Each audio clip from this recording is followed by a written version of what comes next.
del acto de privación ilegítima de la libertad, el acto de detención de los ciudadanos Lucas Camerino, Medina Nicolás y Medina Javier. Y aquí me voy a hacer la fundamentación desde el artículo 137 del Código Procesal Penal al artículo 143. Básicamente, la declaración de nulidad dice efectos. La nulidad de un acto invalida los actos consecutivos que dependan directamente de aquel. Aquí, su señoría, lo que se está afectando en concreto, el derecho, la garantía en concreto, es el derecho al debido proceso legal. Y en consecuencia, el derecho de los defendidos, el señor Batista y el señor Cositor. Y para que se entienda aún más, la primera pregunta que nos hacemos es: ¿cómo nace la causa conocida como Generación Zoe? ¿Cuándo nace? ¿Con qué denuncia nace? Es la primera pregunta que uno se hace y la primera pregunta que te lo hacen absolutamente todas las personas. Para eso acudí, por supuesto, al LIF, que es el Legajo Judicial 2124, y aquí, su señoría, tenemos la primera actuación que comienza con una denuncia penal del día 17 de marzo del año 2022, a las 21 horas. Esto es importante, el horario, el día y los demás datos. Esta denuncia, su señoría, la hace la comisaría segunda, lo hacen ante el oficial Rodas Ezequiel y lo hace un policía, el señor Olivetti Edgardo Santiago.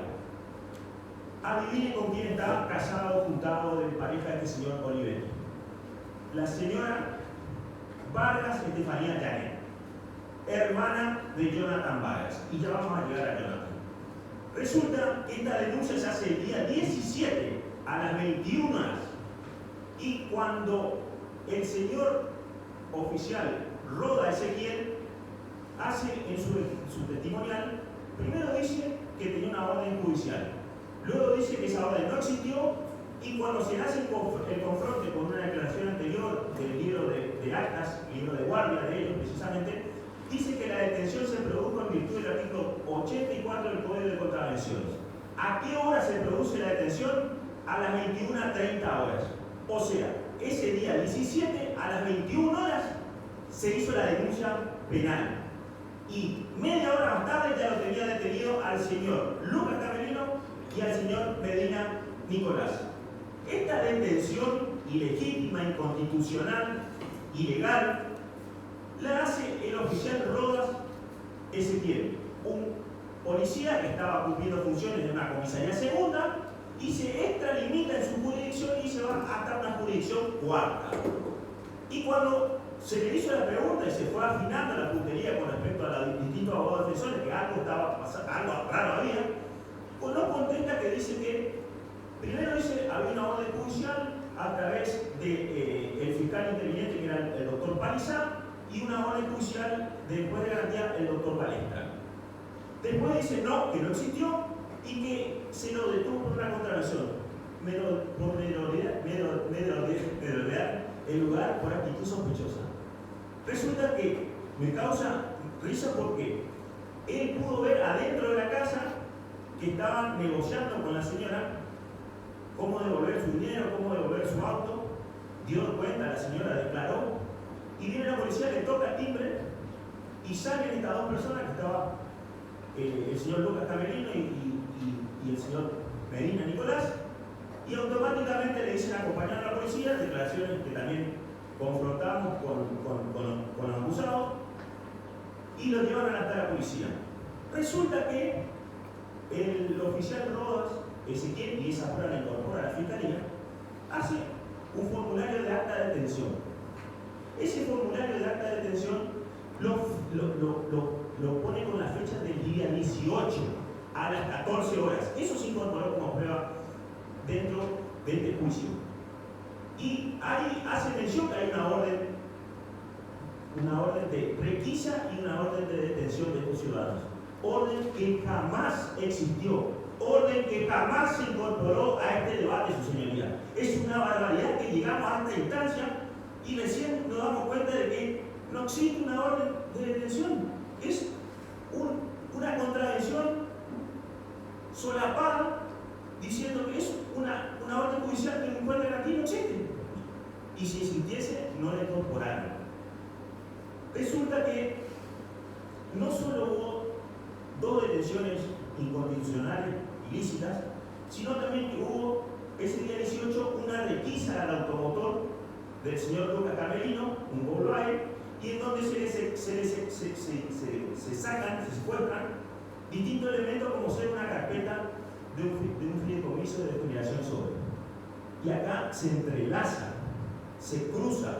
¿Por qué? Porque en base a esto nace la causa. Yo lo veo como un caso típico de un ejemplo de derecho constitucional, lo que es la teoría del fruto del árbol venenoso. Nace mal el proceso por una detención ilegítima, inconstitucional, y va caminando todo el proceso, pero resulta que no tenemos la orden judicial. No hay juez de garantía que haya convalidado esta detención ilegítima. Detención ilegítima de Lucas Camerino, de Medina Nicolás, y al otro día se presenta el señor Medina Javier. La verdad que no le quiero mentir, su señoría. El video de la declaración de Rodas fue el día 3 del 12 del año pasado. Lo miré 3 veces. Analicé en detalle.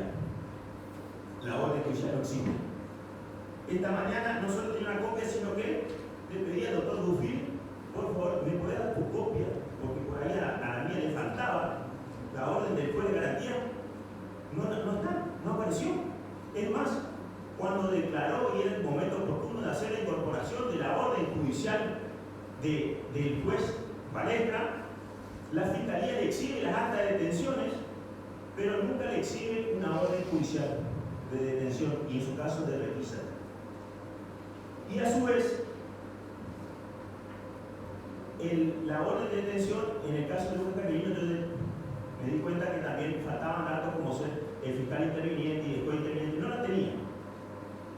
Entonces, si la orden judicial de arresto y en su caso de requisa no está, el proceso no se puede sostener, su señoría. Si la orden judicial no está, el proceso no se puede sostener. Eso con respecto, su señoría, al planteo de nulidad, una nulidad absoluta en cuanto al acto de detención y posterior caída de todo el proceso.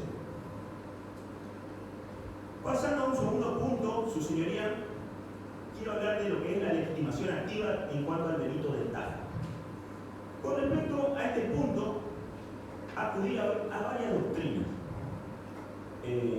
La verdad que ninguno trata en profundidad, me llamó mucho la atención. Es muy sucinto y sostienen que la legitimación activa, ¿quién puede ser un delito de estafa? Dice cualquier persona física. Tengo el tratado de Dona, hace poco compré el 3 tomos de Ovisal, a su vez fui a Bombare, por supuesto. No nos tratan en profundidad el legitimario activo.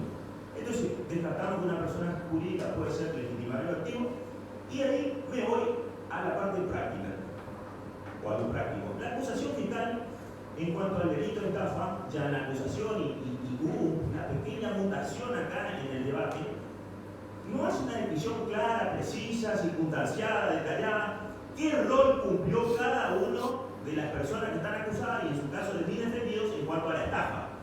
¿Quién agarró el dinero? ¿Quién estafó? ¿Quién hizo el ardid? ¿Quién llamó por teléfono? ¿Quién fue a la casa? No especifica, habla en general. Y más puntualmente a mi defendido, el señor Batista. El señor Batista pertenece al directorio de, y acá quiero hacer una diferenciación porque es clave. Hay 2 sociedades madres, como dice el doctor Barney, el acusador, que son SOE Empowerment y Generación SOE. El señor Batista es miembro del directorio de Generación SOE. No tiene nada que ver con SOE Empowerment. ¿Y por qué digo esto? Porque de las 54 personas que declararon que eran supuestas víctimas, se acreditó entre 27 y 30 depósitos en su totalidad que hubo depósitos bancarios a la empresa SOE Empowerment. Empresa que mi defendido Batista no tiene nada que ver. Otra aclaración es que todos las supuestas víctimas que declararon, ninguno mencionó que haya hablado con el señor Batista Maximiliano. Ninguno recibió un mensaje, ninguno, bueno, menos que menos, si no lo vieron iba a recibir dinero, no le firmó contrato.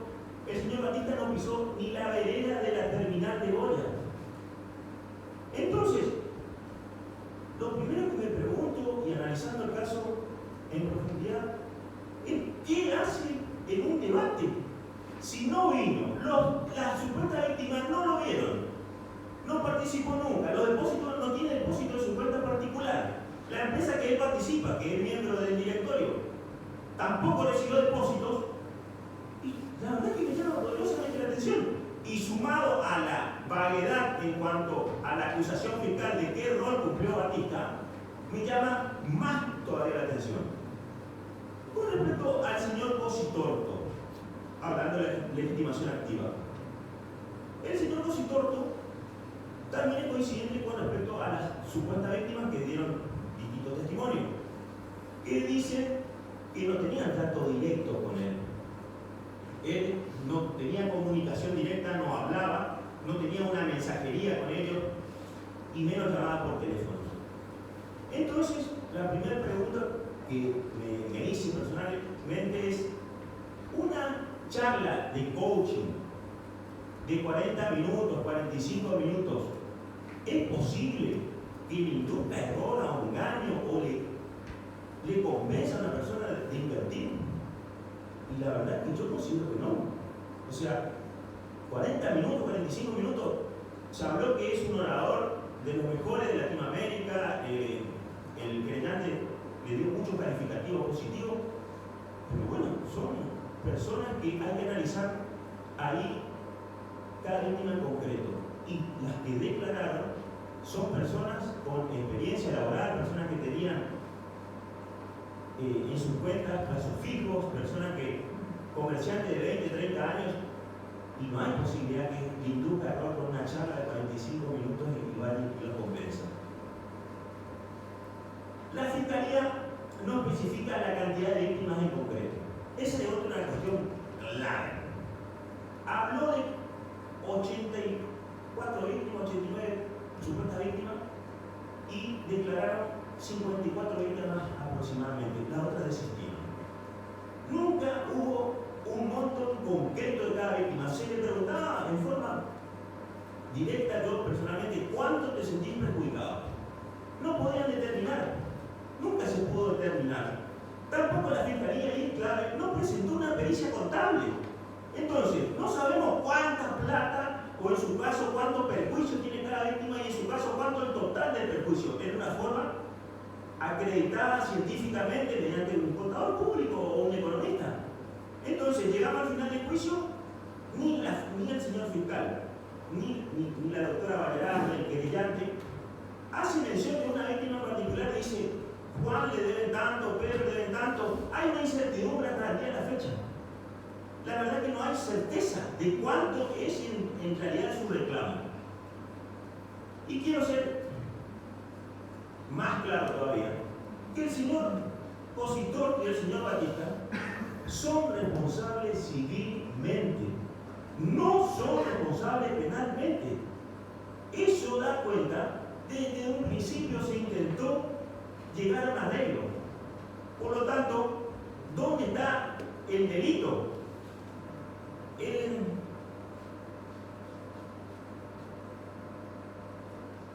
La cuestión de la empresa en Goya es totalmente independiente y hay que tomarlo de forma particular. ¿Qué es lo que sucedió en Goya? Yo hice un análisis después del último testigo y tengo mi teoría del caso, y estamos hablando, yo lo llamo el tridente. El tridente estaba conformado por Jonathan Vargas La Cabeza, por Mayra Cara, su pareja, y el señor Juan José Chamorro. Estas tres personas, sin experiencia laboral, porque ninguno de ellos tuvo un kiosco anteriormente, se hicieron cargo de una empresa. Entonces, esta persona no tenía ni siquiera la formación de coaching, no tenían ningún estudio terciario. ¿Qué pasó? Resulta que el señor Jonathan Vargas es una persona que tuvo una formación en Buenos Aires, le dieron oratoria, lo pulieron y se vino para Goya. Se viste mejor, habla mejor y ¿qué tenía con diferencia a las demás personas que sumaban, que ellos llamaban, no son suscriptores, sino que ellos le llaman fiduciarios? El señor Jonathan Vargas tenía el dato clave que era ex Masarí, ex empleador Masarí. Entonces el señor Jonathan Vargas habló con Juan, que trabajaba en Masarí, y le dice: ¿por qué le invertí $500 probado? La empresa te va a pagar. Se iba y hablaba con Pedro y dice: habla con Juan, que le están pagando a Juan. Entonces se iba a Agustín y le decía: Agustín, a Juan y a Pedro le están pagando. Y así hizo una cadena, una bola de nieve que no paró más después. Porque el primero que invirtió se embaló porque le iban pagando y volvió a invertir más plata y se hizo una bola de nieve. Y resulta que el señor Jonathan Vargas quedó acreditado, se transformó en un empleado infiel. Porque tanto los vehículos como motovehículos nunca fueron informados a la empresa central. Entonces, recibió sin documentación. Yo considero que no fue adrede, sino la inexperiencia, que no fue capaz de pedir un informe de dominio, un libre de deuda, un 08 firmado, cotejar que no tenga prenda, y ahí es donde nos encontramos y nos desayunamos con vehículos como ser que faltaba el 08, que estaba prendado y que el titular registral era otro. Entonces, sumado a eso, quedó acreditado que no acreditaba, no activaba los robots. Yo lo que considero que esta persona pasaba por sistema los montos mínimos. El que venía con $500.000 hacía todo el procedimiento. Ahora, cuando el monto era mayor, no lo activaba, se lo quedaba él y él se hacía cargo. Empezó él a hacer como una aventura de que él se hacía cargo y empezó a pagar él y empezó a crecer él. Eso es lo que yo considero. Y la persona que tenía la llave del local, tenía la llave de la caja fuerte, es quien recibía depósitos en su cuenta privada, es el que de su cuenta privada le transfería a Colomero, le transfirió de su cuenta privada a la otra cuenta, el que tenía acceso al back office, porque Mayra Cara, y quedó también acá acreditado, tenía la clave. Entonces, entre los dos podían manipular el sistema y podían acreditar montos que nadie cotejaba. Nunca recibió una auditoría. El señor Jonathan Vargas nunca tuvo un solo control. Entonces, tenemos una persona que dice que tuvo un crecimiento notable, porque imagínense, de venir a Goya, como contó él, que tenía una depresión en Buenos Aires, que extrañaba a la familia, de no tener no tenía una inversión, pedía prestado, de golpe resulta que Mayra Cara de $400 iniciales en 2 meses y medio son $10.600. Bueno, a muchos les parecerá poco el monto, pero en 2 meses y medio, una persona que no llegaba a $400, que dijo que juntó con peluquería, nos llamaba toda la atención. Ahora, el acusador fiscal no menciona, no dice nada, se callan. Yo no entiendo cómo no quieren la verdad real de este debate. ¿Por qué no dicen, nos sacamos a la luz quiénes eran? ¿Quién es Jonathan Vargas? ¿Quién es Mayra Cara? ¿Quién es Juan José Chamorro? ¿Por qué no lo dicen? ¿Por qué no buscan la verdad real y no hicieron un solo allanamiento a los que estaban en Goya? ¿Quiénes gerenciaban Goya? Entonces, ¿cómo puede ser que seguimos solapando la verdad? Y no menospreciemos la inteligencia de Jonathan Vargas, porque hasta el día de la fecha tiene una inmunidad judicial. Fíjense que ni el querellante, que tiene 25 años y se trata de que es un profesional de maravilla, y lo tenemos al doctor Barney, también una eminencia como fiscal. Fíjense cómo este señor no solo le convence el tendido de referidos, que tenía un referido récord, sino que también lo convence a la fiscalía, lo convence al querellante y creó una inmunidad para él y para sus allegados. Entonces, tiene $8.000 y pico, tenía en su billetera, tenía un un auto que quedó apretado, todo el mundo le llamaba la atención. Y voy a hacer este pequeño, que no lo iba a hacer, pero lo quiero hacer. Fíjense en la billetera virtual, dice el creyente, ahí dice la cotización del Bitcoin. Uno no es tonto. La billetera de él, van a mirar, estaba la cotización del Bitcoin y abajo estaba, que también tenía criptomonedas. Entonces, no es nomás que nos confundimos. No es así. Entonces, llegamos al final del debate. Y la verdad que yo no sé cómo la Fiscalía sigue sosteniendo una asociación ilícita que se creó en Uruguay. Tampoco es arrojar la piedra y esconder la mano. Puedo decir que se creó en Uruguay, bueno, presentame pruebas, qué día, qué hora, cómo fue, tenemos un mail, hubo mensaje de texto, hubo una llamada, tenemos un testigo que escuchó la conversación. Y después, que anoté, dice el doctor Garre, dijo, en coordinación con el personal que atendía al público acá en Goya. Vargas dijo que le mandó un mensaje al señor Cositorto y le clavó el visto, ni lo contestó. Vargas dijo que con Batista ni hablaba. Entonces, voy a ser testigo de la primera asociación ilícita que ni siquiera se comunicaban con las personas, porque María Jara tampoco tenía comunicación con ellos y el señor Juan José Chamorro tampoco. Y con esto quiero cerrar, su señoría. No es que el señor Batista dice son papelitos, como dijo el querellante.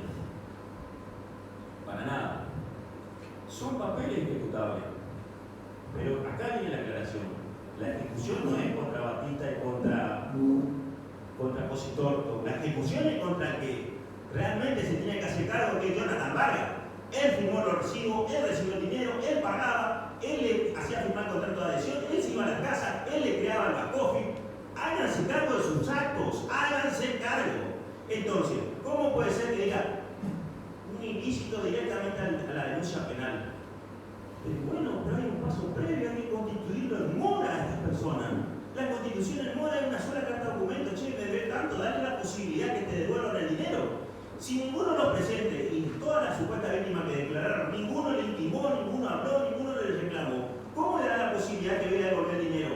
Ya dan por asumido que no le va a devolver, pero está claro ejemplo que al principio del juicio la voluntad de pago está, se hace cargo de un mal empleado, se hace cargo de una mala administración. Y bueno, y cerrando esto estoy convencido que lo de Goya tarde o temprano iba a terminar mal. Son personas al frente de un volante que no tenían la capacidad de maniobra. Entonces, ante la primera curva se volcó el auto. Entonces, ¿dónde va la mala suerte de este señor Jonathan Vargas y su equipo? Que cae preso el señor Cositorto y se haga una bola de nieve publicitaria en contra de él. Entonces, se quedó sin espalda también porque él tranquilamente podía decir, che, ayúdenme. Pero como el señor Cositorto no lo tenía, y acá es donde habla de una persona como es uno personal. Acudió nuevamente, porque todo esto nace porque Jonathan Vargas le convence a la hermana de Lucas Capellín, a los hermanos Medina. Ella es la que le convence, dice, vamos a dar una ayuda a Jonathan. Como todos le dicen, Jonathan, tiene un hijo en común, salirle de garante. Claro que le va a salir garante porque no tenía ni quit, no era ni monotributista. Entonces le dan una mano y resulta que cuando se queman los papeles, porque ya no tiene dinero, porque cometió el error de empezar a entregar dinero, autos, motos, sin autorización. Y yo hice un cálculo. Los autos que entregó son 2 autos más 3, 4 motos, o sumas, y declararon 17, 18 de los 54 de $500. Hubiesen pagado 20, 25 supuestas víctimas. Él entregó sin consultar con nadie. Cuando se queman los papeles le dicen, Lucas, por favor vení, vamos a ayudarme. Y una persona de buen corazón acude al llamado de un pariente y viene él con su hermano a apagar el incendio que provocó él. Y es tan desleal, es una persona que agarró y se fue a corriente a traición. Quedó acreditado que se fue en vehículo y volvió en colectivo y le dejó solo a estas personas. Le dejó solo y quedaron preso 3 años. ¿Y quién le devuelve los 3 años a esta persona? ¿Quién le devuelve el daño que provocó? Entonces, señor querellante, señor fiscal, háganse cargo que acá la verdad real tiene que salir. Acá hay personas que tendrían que estar acusadas y no estas personas que son consecuencias. No pisaron Goya, no estaban en Goya, no hablaban con las personas. Eso es todo, su señoría. Sí, voy a continuar. Voy a hacer referencia.